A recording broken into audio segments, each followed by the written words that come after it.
A CASA is someone who helps to allow the children's voice to be heard.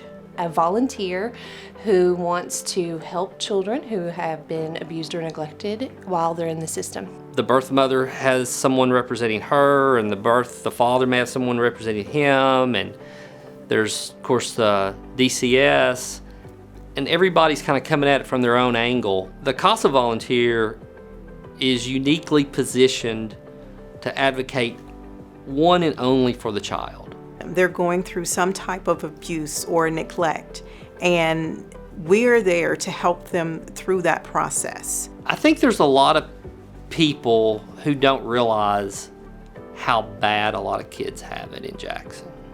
It's such a traumatic experience that these children go through, and a lot of people don't realize how traumatic it really is. But to have one person who is your voice in the courts and who follows you no matter what, you don't get falling through the cracks. So you make reports.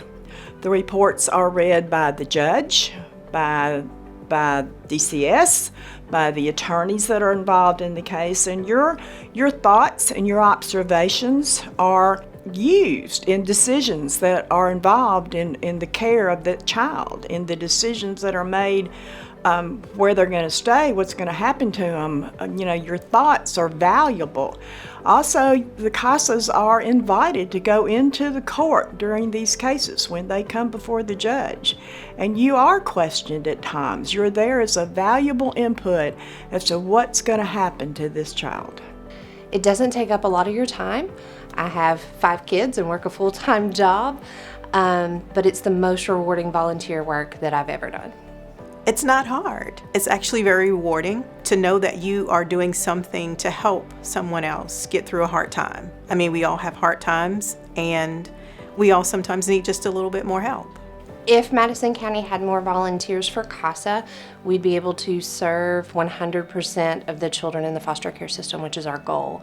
Currently, we're only nationwide able to serve about 1/3. There's not enough CASA volunteers for each child that Judge Little thinks should have one.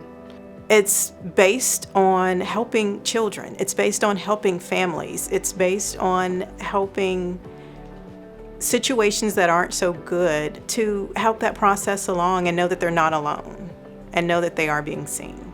I think CASA volunteers have an opportunity to make a real difference in children's lives, much like parents or teachers do. You know without a shadow of a doubt that you have an impact on a child's life.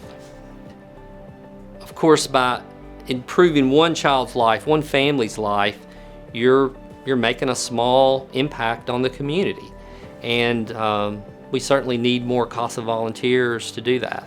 It makes a difference with the children to know that even though some of them are small, that their voices are heard.